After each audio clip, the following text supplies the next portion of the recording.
Très sincèrement, à votre service. Savy d'une option Tino à Blue Line TV Blue Line TV safidy tsara indrindra manolotra anao ny vaovao. Blue Line TV safidy tsara indrindra. La couche molle fixe est beaucoup plus absorbante que les autres couches connues. Les couche molle fixe manolotra anao ny fampalalam-baovao. La 4G Batelma vous présente ny vaovao. Raha tianao hanaraka fivoaran'ny teknôlôjia hatrany ao an-tokantranonao ka mitady ny lafatra sy ny mora dia tongavantsika ny magasin Vista apitan'ny Saint-Georges tsara lalàna. Magasin Vista manolotra anao ny fampalalam-baovao.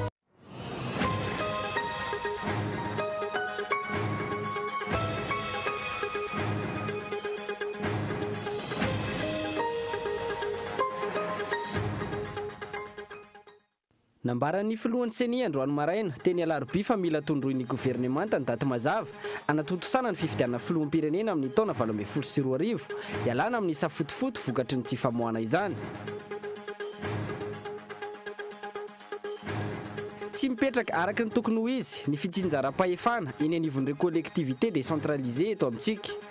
Tsy ampy ny finiavana fa indrindra ny fifampiresahana eo amin'ny mpitondra sy ny vahoaka raha ny nambaran'ny KMF Knoe.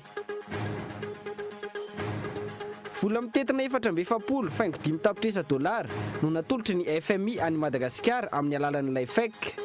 Vola izay entina ho fanohanana ny Madagasikara amin'ireo rafim-panitsiana tokony mbola ho atao. Andrasana hatrany ny lela vola mivaingana avy amin'ny conférence des bailleurs tany Paris. Nindaosy ny fahafatesana ny talata alina ifo alarobia maraina teo no ny aretin'ny homamiada ny avokavoka Johnny Hallyday rehefa niady tamin'ity aretiny ity amam-bolana maro.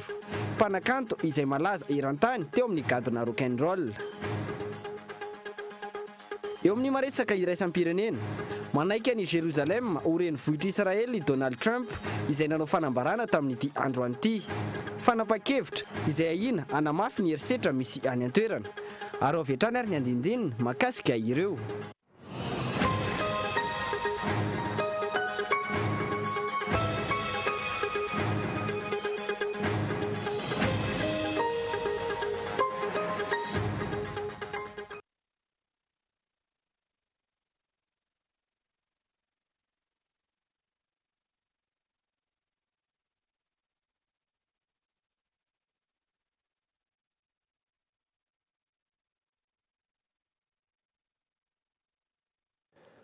Finaritra tompoko lasy tompoko vavy manasanao anaraka ny fampalalam-baovao Ankolo TV hatramin'ny farany any botsika ny vaovao dia nambaran'ny filohan'ny CENI androany maraina teny alarobia fa mila tondron'ny gouvernemanta ny daty mazava anatotosana ny fifidianana filoham-pirenena amin'ny taona 2024 ialana amin'ny safotofoto vokatry ny tsy famoahana izany fanadiny Andra Arson.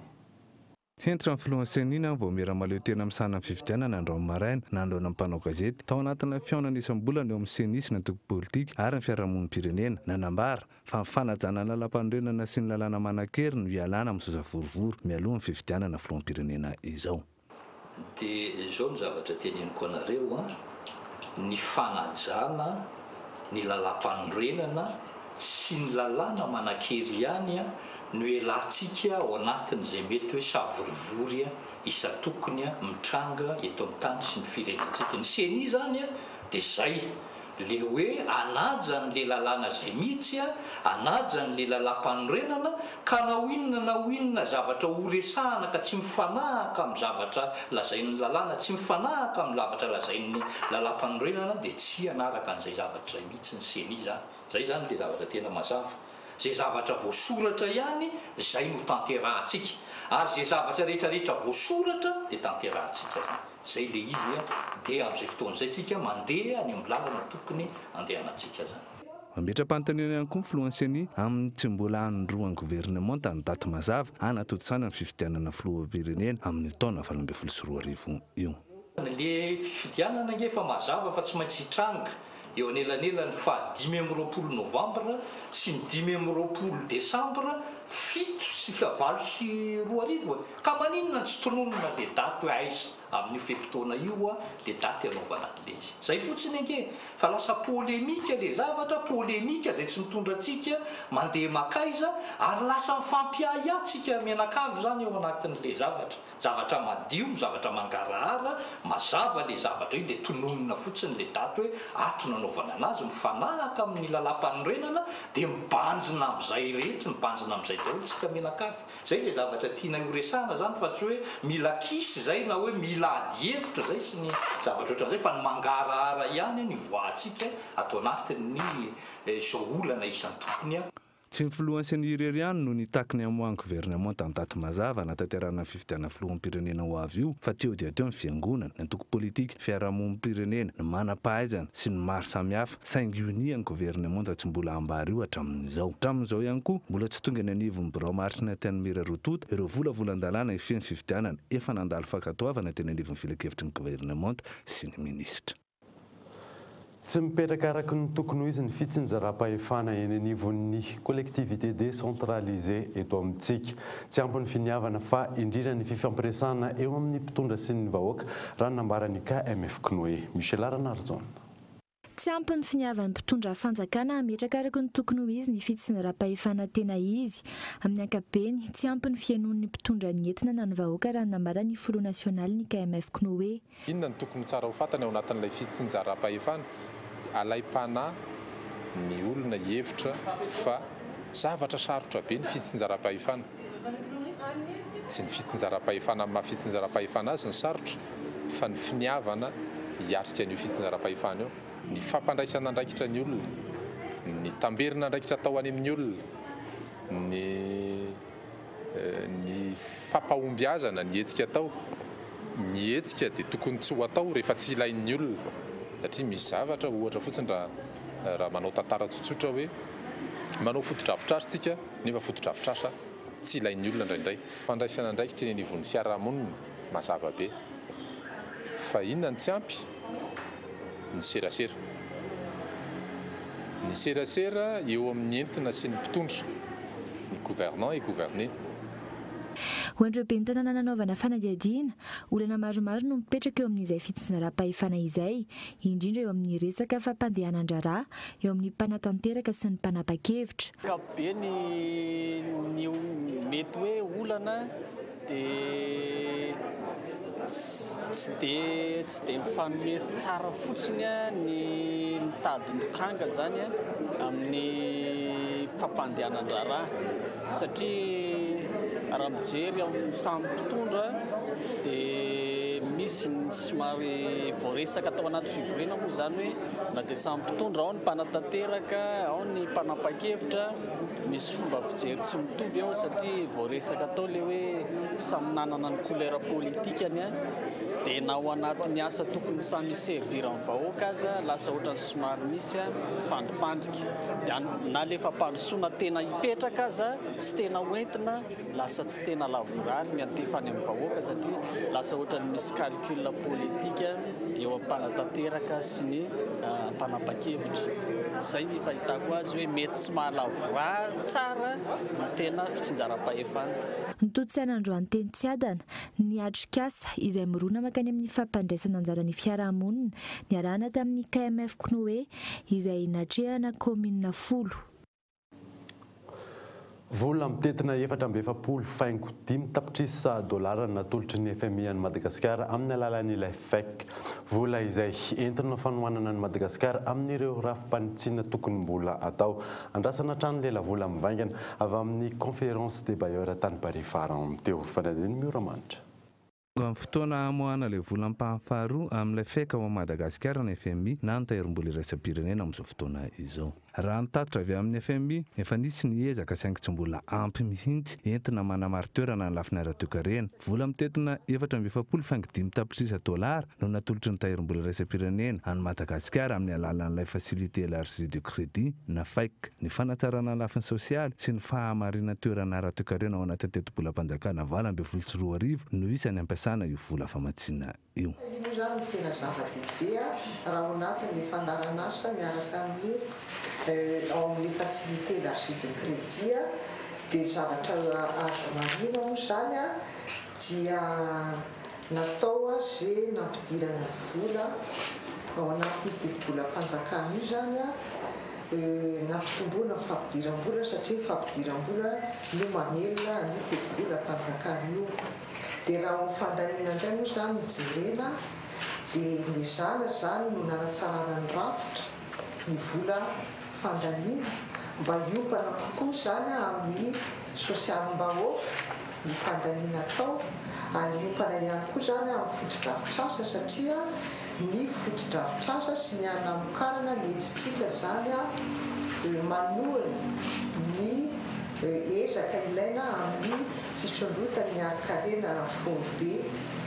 Fa momba ny vokatra azo avy amin'ilay CBI na conférence de bailleur natao tany Paris tamin'ny herintaona ny rafitra misahan zany no efa tafatsangana saingy tsy mbola misy kosa ny famoahana lela vola mivaingana hoy ny gouverneur ny banque foben'ny Madagasikara. Ivoaka daholo ny stratégie pays atao anatin'ny telo taona manaraka fa enonareo ihany angamba izy ireny zany zao hoe efa samanana politika ifanarahana miaraka amin'ny gouvernement amin'izay zany reny mpametra-vola reny izao ny vola ho ampiasaina mandritry ny telo taona na efataona arakaraky ny fomba piasan'ny partenaire technique izy ireo zany. Natao ihany koa zay tamin'ireo privé, misy privé maromaro zany zay nilaza hoe ametra-bola aty Madagasikara, indrindra ao sehatra ny telefonia, indrindra ao sehatra ny angovony tena ngizabeta amin'ireny raha ohatra ka taditinareo. Voaporofo zany ankehitriny fa resabe sy fampandriana drisa ny voaka malagasy fotsiny ihany ny dradradradraina tamin'ny conférence de bailleur tamin'ny fiatombohan'ny volana Desambra tamin'ny herintaona io fa nahazo $10 miliardy isika. Lainga tsy fampanantenana pôkaty toy izany hatrany no fafimpitondra amin'ny voaka malagasy. Ny fitantanana ny rem-pirenena tokony hivadika ho vola vahiny hanatsarana ny toe-karena tsy mahomby. Ny fitantanareo fanampiana avy amin'ny mpamatsy vola mahazatra ho fanampian'ireo firenena tena ho sara toe-karena tsy mandeha amin'izay tokony ho izy fa mivily lalana. Tsy tsy ohatra nefa androana nandritra ny fianatampana gazety ny ministry ny vola sy ny teti-bola nanambara fa 4 faingo 100 ny fitomboan'ny arika-rem-pirenena ary 4 faingo 500 monja ny fisondrotra ny vidim-pianana amin'izao fotoana tsy manatsahala izao amin'ny tantaran'ny fidangan'izany vidim-pianana izany raha ny teto Madagasikara. Ronjato sy arivo ariary ny saran'ny alohan'ireo izay hanao karapanondro ao amin'ny distrika Antananarivo voalohany. Maro amin'ireo olona tonga eny an-toerana no miverin-dalana sy ny miverimaina antony tsy ronjato ariary araka ny nambaran'ny Prime Ministre ny saran'izany manoloana izany moa dia tsy hita ny andraikitra raisin'ny lehiben'ny distrika sy ministeran'ny ady tany Iona Saina.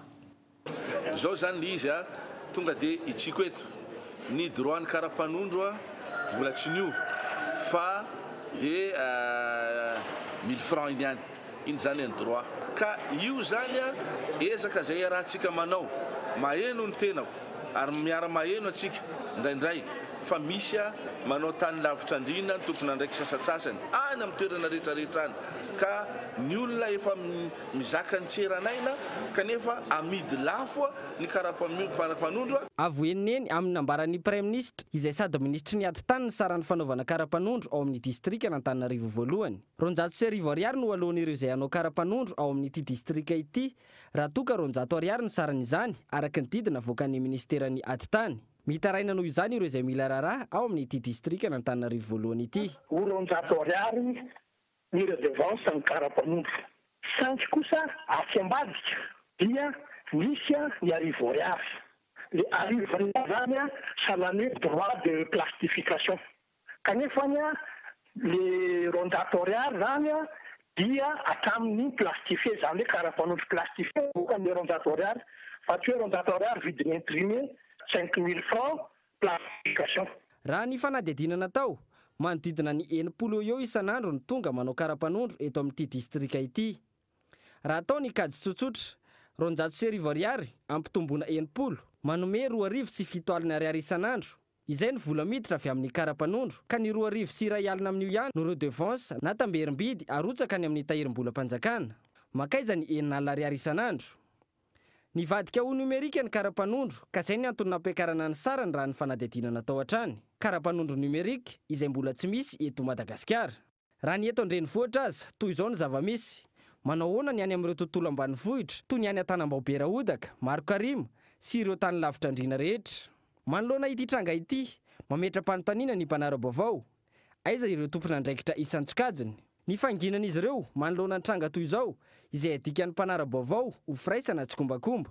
Andrasana ihany koa ny fandraisana andraikitry ny anivon'ny Bianco manoloana ity trangana kolikoly ity. Tsy voafen'ny monopole eto Madagasikara tsy misy ny lalàna mazava momba an'izany hoy ny eo anivon'ny filan-kevitra manara-maso izany. Tsy ahafahana manenjika ireo mpandraraha manao izany ny tsy fisian'ny fitoriana tonga eny anivon'ny tompony andraikitra. Fanadiny miantarandrianaivo. Maro ny sehatra eto Madagasikara anjakany fanaovana ampaimamba tsy voafehany efa izany eto amintsika ary tsy misy ny lalàna manasazy mazava ny fanaovana antanatokana na ny monopole. Fanampanazavana entiny Rabetrena Erinirina izay filohan'ny filan-kevitry ny lalàna feny fifaninanana. Ny monopole zany tsy tena mbola voafaritra tsara hatramin'izao zany inona daholo ny fitsipika feny monopole ao anatin'ny lalàna io andininy anankiray no feny monopole dia nilaza ilay lalàna hoe tokony hakana fitsipika amezana an'ilay monopole. Kanjo moa hatramin'izao tsy vita zay fametrahana fitsipika zay zay feny monopole zany. Zay ilay problème an'ilay monopole. Raha ohatra ka misy mitoro zany na zay mahita hoe noho ny fanaraha-maso atao fa misy fanaraha-rotrana n'izy misy fandrarana sasa mihitsy tsy hiditra ao anatin'ilay sehatra. Raha toka amin'ny alalan'ny fitoriana ara-taratasy no ahafana manao ny fanadihadiana. Hatreto tsy misy ny fitoriana tonga eny amin'ny filan-kevitra misahana ny fanaovana ampaimamba raha ny fanazavan'ny tompony andraikitra. Hatrany amin'ny fampiarana amin'ny politika amin'ny feny fifaninanana no misy lesoka raha ny fanazavana hatrany. Miatrika mivantana amin'ny toe-karen'ny firenena nefa izay tsy fanarahan-dalàna izay. Fanampanazavana entiny Barthelemy, tale jeneralin'ny ANMCC. Ny impact no ohatra zany tsy fananany mpanjifa safidy amin'ny vokatra izay vidiny na service zay azony. Zay zao nisan'ny impact anankiray. Ny impactany koa zany dia hoe ny orinasa zany tsy miinvestira zany hoe tsy manao investissement izy anatsara ahafahany manatsara an'ilay vokatra sy mampitomba an'ilay vokatra fa te hiaro fotsiny an'izay eo aminy izy mba ahafahany mivarotra an'io zany na dia hoe ataoko hoe tsy mifanaraka ntsony amin'ilay filaniny tsena zany le zavatra le vokatra zay hoentiny. Kanefa raha ny tena marina zany re orinasa eto toerana reo no mamorona ny arena eto amintsika ve le valeur ajoutée zay créeny iny zany no mitambatra dia mampitombo ny fiakaran'ny économitsika eto Madagasikara.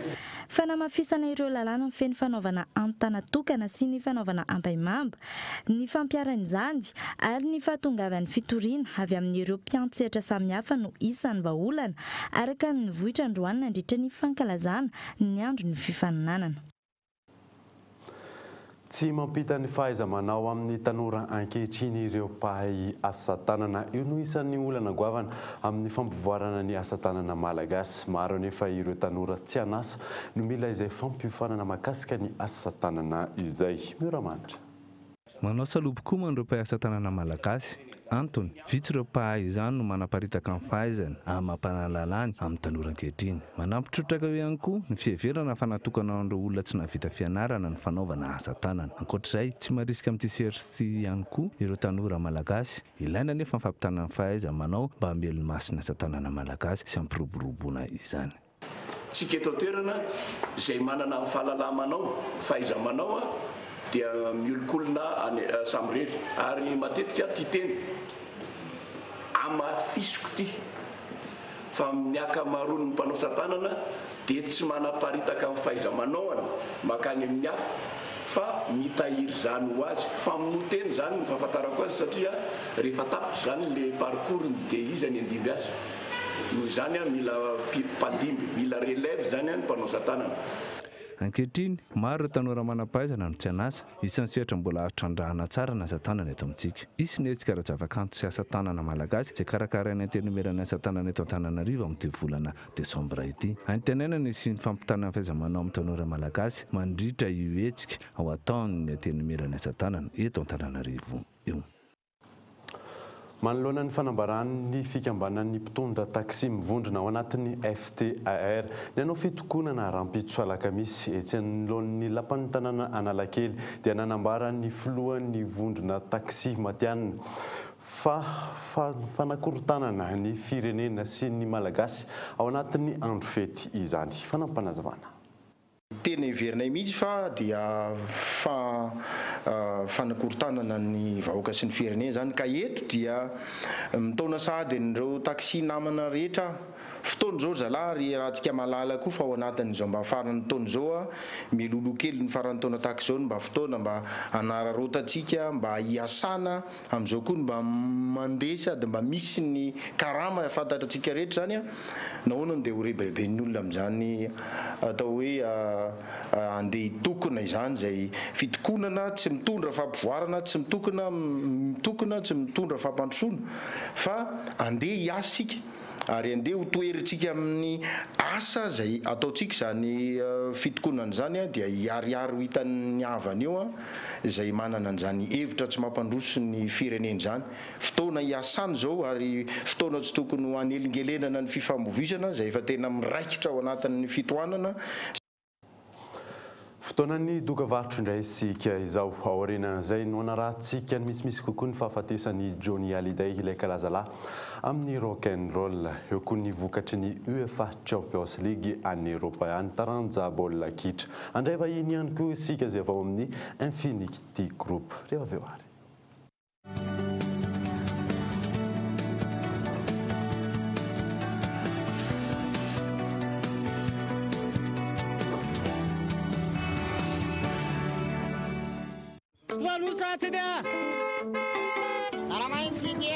Ampiko hiakatra ao anaty taxi be ny olona manana fahasembanana ara-batana.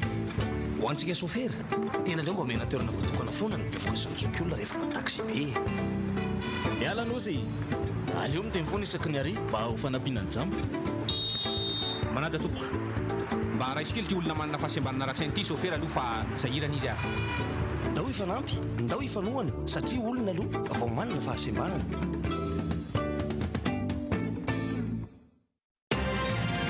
Messieurs, chers parents, voici Théo, le bébé qui consomme le plus de liquide au monde. Le monde entier parle de lui. La vraie question est de savoir, quelle couche peut absorber autant de liquide? Quelle couche Théo utilise-t-il? Mon fils Théo utilise bien sûr la couche de bébé la plus absorbante, la couche molle fixe. La couche molle fixe est beaucoup plus absorbante que les autres couches connues. Les bébés sont sous protection de jour comme de nuit, chaque jour de la semaine. Molle fixe, maman. Briquet Bic. Comptez sur Bic. 3000 allumettes équivalent à 2 briquets sans marque ou à un seul briquet Bic Maxi. Briquet Bic. Comptez sur Bic. Faites le calcul. 3000 allumettes équivalent à 2 briquets sans marque ou à un seul briquet Bic Maxi.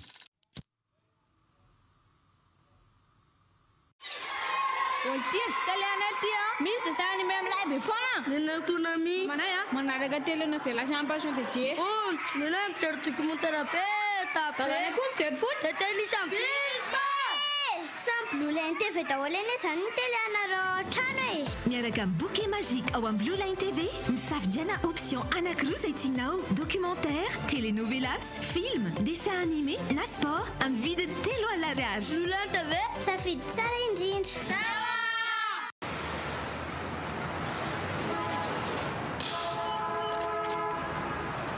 Découvrez le délicieux goût de coco, léger, frais, qui vous fait voyager.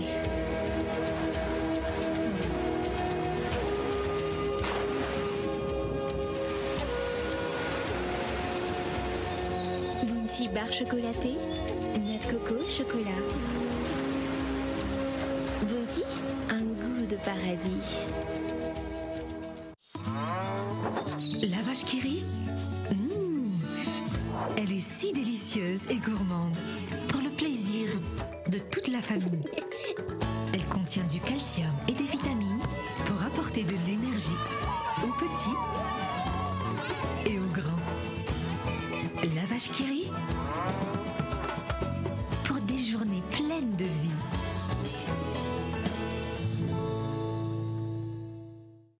Ni poliomyélite na ni polio de tena arety mandoza tokoa ary tena mitarika fahafa afatesanareo ohatra sava vita vaksiny anareo io koa ne miteraka klema tsy azo tranona mihitsy kio ny zaza raisa vita vaksiny polio ane dia mety hamindra amina zaza roany zato magnodidiny azy soa ihany aloha azo mivady aman-janaka fa nahavita vaksiny izaho da mama dia fa vita vaksiny polio ary karaha zany koa reo zanako reo matanjaka tsara zahay ary manana sofla rehefa miakatra sur scène na mihira io na mandihy zany ny fanaovam-vaksiny mizaza ihany no miaro amin'ny aretina polio vadidio zany a fa atao vaksiny zaza rehefa tenareo voany polio sy hamindra amin'ny olona hafa atao vaksiny zaza e etika fanamafisana ny andro ny vaksiny na favy polio ny fahaenina ny 7 desambra 2024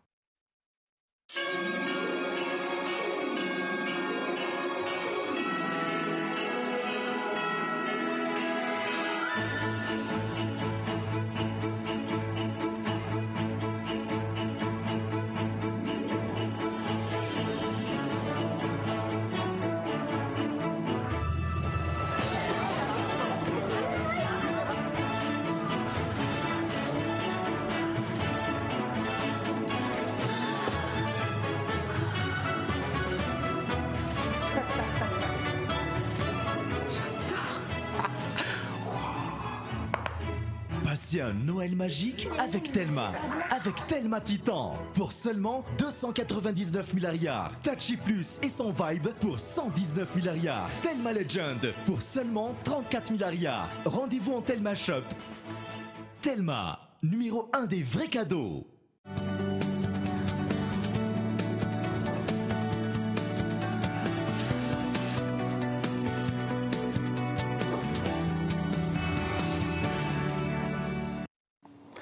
Verina eto amin'ny fampahalalam-baovao isika tsy tazapotsiny ny tsy fandriam-pahalemana izay miseho any amin'ny faritry bara atsimon'ny Madagasikara ireo mpikambana ao amin'ny Fitiba. Hofongorina izy ireo avokoa ny kolikoly sy ny asandalo izay manjaka any amin'ny toerana ankehitriny. Narindra Randrianomanana.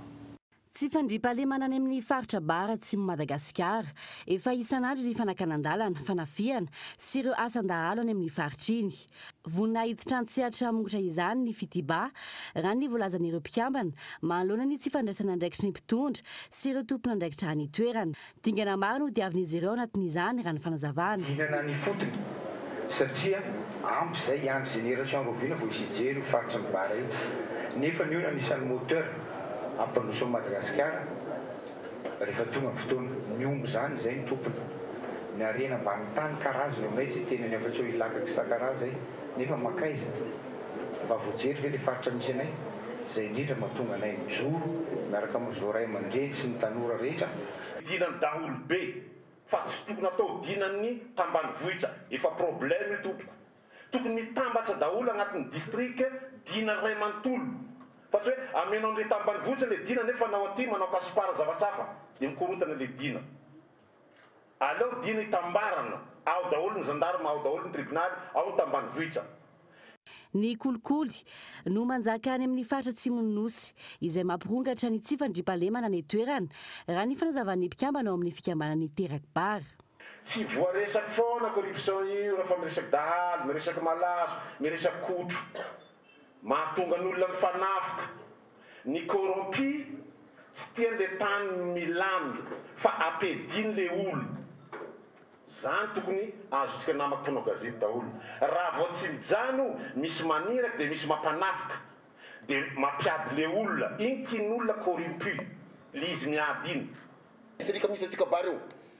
Areo dia verina tsy ny dahalo anaty akata ihany ny mamono ny fahatsa anay mahafaritra mena azy io. Fa ao koa ny fitsarana, ao ny gendarmerie, ao ny miaramila, ao ny polisy, ao ireo délégué mpanjakana, ao ireo chef district, ao ireo mpiasa mpanjakana rehetra izay mpanao corruption. Ka io tsy nareo rehetra ny manao azy, fa zay manao an'izay no henjenay. Ezaka izay mila ampiarana manerana nosy ary miana izany avokoa na eto andrenivohitra na hatrany amin'ny faritra. Famigorana ny tsy fandriam-pahalemana no tanjon'ireo mpikambana ao amin'ny Fitiba ary andrasana ny vokatry ny fidinana ifotony sy ny fampiarana ny fiovanaka sain'izy ireo tanterahana any amin'ny faritra atsimon'ny nosy iny. mandreva iny ny sambana fampalalam-baovao amin'ity alina ity tsy izany fa Andriamatoa Tsantara Miljon zay avy ao amin'ny Infinity Group miarabanao tonga soa eto amin'ny sampana fampalalam-baovao. Fanontaniana apetrako aminao hoe inona ny tena ataony zany Infinity Group zany? Faly miarabanao ary faly miarabantsika mpijery rehetrarehetra. Ny Infinity Group moa zany dia fantatry ny olona tamin'ny sehatry ny varotra fiara automobile. Etsy ambody ady ny misy anay ary nafantarany be sy maro azy tamin'izany dia Madame Infinity.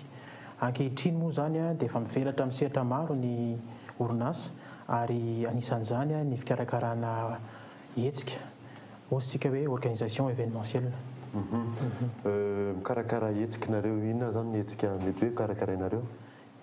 Misy hetsika anankiray tena miavaka dia miavaka tokoa ohatra antsika tsy ho ela laitsena be ny kalitao izay ny lohatenin'izy io. Hetsika tena miavaka tokoa izy io satria hetsika sady ara-baritra no ara-kortoraly ary efa akaiky le fotoana isin'izany hetsika zany. Afaka lazanao misimisy koa hoe mahakasika an'ilay hetsika izay karakarainareo ilay tsena be ny kalitao zay? Ilay tsena be ny kalitao hetsika ara-baritra sy ara-kortoraly izy satria isy mpiantsehatra maro, isy exposant tsika maro dia maro hitantsika ao ary ny atao hoe kalitao izay no voizintsika izay kolontsaina izay no voizintsika mandritra ny hetsika io dia ny fanehoanan'izany kalitao zany amin'ny heviny ankehitriny. Raha ny heviny ankehitriny dia ny fahaizana manome fahafa-po ireo mpanjifa rehetrarehetra tsy hakanavaka. Izay zany ny anisan'ny mampiavaka ny tsena be ny kalitao io. Ankoatran'izay misy inona ny tena hoe satria maro mantsy zao no mikarakara hetsika maro leo hoe événement ohatra ny karakarainareo fa inona ny tena hoe mampiavaka anareo amin'ny tindray mitoraka? Ilay tsena be ny kalitao amin'ny tindray mitoraka ity dia miara-miasa amina ministera maro. Ireo ministera ireo zany anisan'ny miahanay ary mametolotra ho anazy ireo ny Infinity Group mandritra ny hetsika io. Ao ihany koa ny concours maro izay efa nivola valaina nandritra ny fotoana maro miaraka tamina olona vitsivitsy. Misy ny expert miaraka aminay expert amina kalitao dia misy le concours des meilleurs produits de l'année ozintsika meilleur service. Misy anankisivy izy ao omena sehatra amin'izany manokana ny fahaiza-manaontsika eto Madagasikara. Misy ihany koa ireo tolotra rehetra avy any ivelany fa efa nisafidiana manokana izy ireo ary aza lazaina fa anisan'ny tsara indrindra satria mameno an'ilay fepetrany hoe kalitao manome fahafa-po ny olona rehetra tsy hakanavaka. Ilay tsena be ny kalitao izy ianao teo Rovina izy dia aiza dia hatramin'ny Rovina ny hetsika zany manomboka amin'ny zoma 8 sabotsy 9 alahady 10 Desambra ho avy izao etsy amin'ny villageoire etsy Notapenaka. Dia anaraloatra ihany koa iteny misy ihany koa ny tombola fiara no loko ao dia misafidy raha ianao no tsara vintana dia fiara telo no azonao isafidianana mandritra izany tombola zany. Ozy izy ianao teo manomboka amin'ny 9 sy 10 izy teo ny volana Desambra ho avy izao misy ora ve izy io hoe manomboka amin'ny firy ka hatramin'ny firy sa ny vavahady dia misokatra ho an'ny be sy ny maro ny zoma manomboka amin'ny 10 ora dia mikatona izy amin'ny riva amin'ny enina sasany. Amara-paranantsika anazy afaka alefanao ary ve ny fanentanana ho an'ny mpijerentsika amin'izay ilay tsena be ny kalitao zay? Eny tompoko. Manasa antsika rehetra tsy hakanavaka izahay avy amin'ny Infinity Group sy ny first événementiel izay mpiara-miasa aminay amin'ny hetsika io. Andiany voalohany io ary tena zava-dehibe loatra ny fahatongavanareo amin'ny fotoana io satria indray mandeha ihany ny andiany voalohany ary tena aneo zavatra tena miavaka tokoa zay amin'io. Isy surprise maro manentana anareo tsy hakanavaka ho avy ary andray anjara ihany koa amin'ny kilalao rehetra izay atao eo ny amin'ny tombola moa indrindra satria raha ianao no tsara vintana itontona ny vintana dia ianao no mety batany amboara amin'ny vidiny ray alina monja ny tombola dia mety ianao ny azo ny fiara 4x4 dia mahentana anao hatrany amin'ny zoma 9 Desambra sabotsy 9 Desambra ary ny lahady 10 Desambra ho avy izao etsy amin'ny villageoire Notapenaka. Ankasitrany ianao vahiny teto amin'ny sampana fampalalam-baovao. Saotra tompoko. Vaovao mampalahelo noho izantsika ny vaovao dia nidaosan'ny fahafatesan'ny talaty alina ifo alarobia maraina teo noho ny aretin'ny homamiadan'ny avokavoka i Johnny Hallyday rehefa niady tamin'izay aretin'izay ambolan'ny maro mpanakato izay malaza eran-tany teo amin'ny gadona rock and roll. Fanandina. Ne prends pas cette terre de martyr, j'aimerais Fodimandry teo amin'ny fa-770 taona nialy ny talata Voalaribia ilay mpanakanto andrarezin'ny rock and roll Jean-Philippe Léo Smet, fantatry ny maro amin'ny anarana maha-mpanakanto azy Johnny Hallyday. Mpanakanto fantadaza maneran-tany, nandalo vanim-potoana maro ary tsy mifidy taona ny fankafizany maro azy na ny any ivelany na ny eto amin'ny Madagasikara. I Johnny Hallyday aloha zany dia nalaza teo amin'ny hira somary atao hoe mavesabesatra ihany satria izy koa olona somary ardosy zany ary izy anisan'ny tarafin'ireo mpanao arda tato aoriana zany amina fitafy io zany na resaka fihira satria timbre vocal somary ambonimbony zay ary mikasosoka tena tovitovy amin'ny death metal zay tena fa izy aloha mpanakanto ankafiziny nanika izy amin'izao ary zao mbola misy matsiaro betsaka ihany hira. Ie fantatro hira frantsay malaza izy aloha zay nahafantarako anazy misy hoe souvenir mon petit loup. Tena fantatro izy tamin'ny andronay fa zay zao amin'izao fotoana zao 30 taona mahery efa reny mihitsy zany ny artiste nalaza be taloha le zanakay no mandefa hira vazaha matetika ry Johnny Hallyday dia ry Elvis Presley dia ry izy koa moa le vaivavy ihany le vaivavy. Omamiada ny avokavoka no voalaza fa nitarika ny fahafatesana rehefa nitsabo tena hatramin'ny volana oktobra lasa teo. Nanao fanambarana mikasika ny fahafatesany Johnny Hallyday ny vadiny izay nilaza fa tsy mino ny Fodimandry rehefa niady amam-bolana maro tamin'ny omamiadana. Namela lesona hiatrehana ny fiainana ihany koa i Johnny raha ny nambarany. Intelo i Johnny Hallyday no nanambady, misa 7 ny zanany, roavavy natsangany niaraka tamin'ny Latecia Hallyday, iray avy kosa avy amin'ireo vadiny roa teo aloha. Nanomboka tamin'ny taona 1770 no nanomboka eny ny hirany. Ny volana martsa 1770 kosa no namoaka ny 45 tour voalohany Johnny Hallyday, nahitana ireo hira nahafantarana azy hatramin'izay toy ny Laisse les filles, T'aimer follement, Souvenir. Ny taona 1770 nomeny filoham-pirenena Jacques Chirac azy ny chevalier de la Légion d'honneur.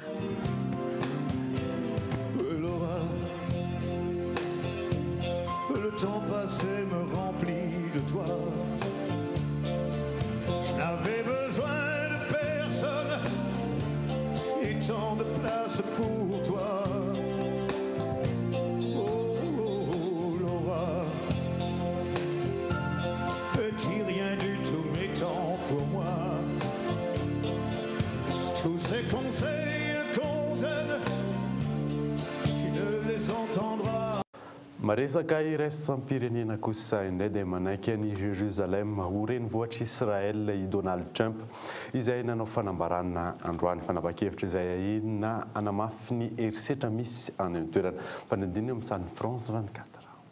Androany amin'ny iray ora tolakandro oran'ny États-Unis amin'ny fitsora ariva ao Frantsa ary amin'ny siviraly eto Madagasikara no fanambarana ny filoham-pirenena Amerikanina Donald Trump anaiky ny Jérusalem ho renivohitry Israel.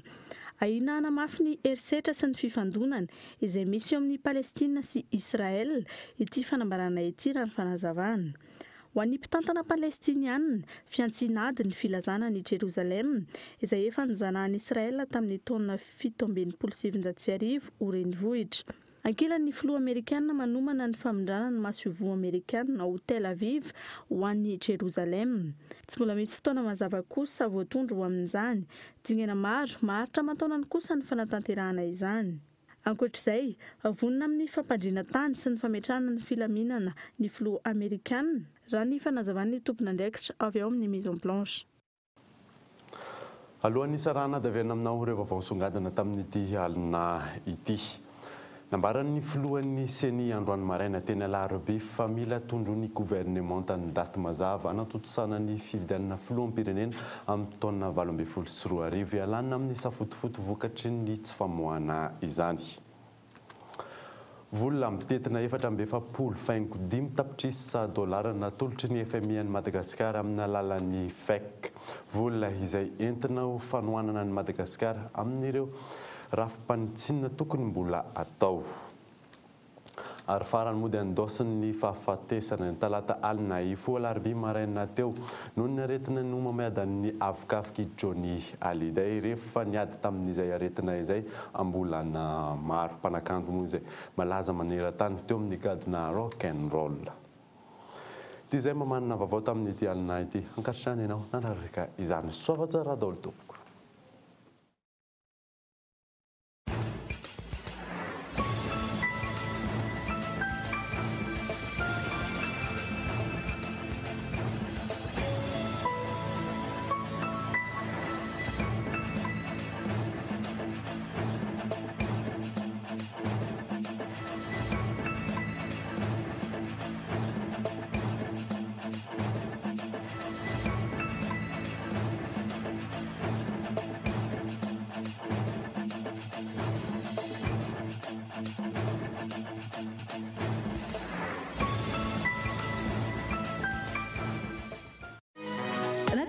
Fivoaran'ny teknôlôjia hatrany ao an-tokantranonao ka mitadiny lafatra sy ny mora dia tongava mitsidika ny magasin Vista ampitany Saint-Georges tsara lalàna. Narahinao teo ny vaovao niaraka tamin'ny magasin Vista. La 4G by Telma vous a présenté Ni Vavao. La couche molle fixe est beaucoup plus absorbante que les autres couches connues. Narahinao teo ny fampalalam-bavao niaraka tamin'ny couche molle fixe. Savent d'une option Tino à Blue Line TV à but. Ni vaovao dia niarahanao tamin'ny Blue Line TV safidy tsara indrindra. Blue Line TV safidy tsara indrindra. Pour tous vos projets de construction ou de rénovation. Narahinao teo ny fampalalam-bavao niaraka tamin'ny Soka Vitre. Soka Vitre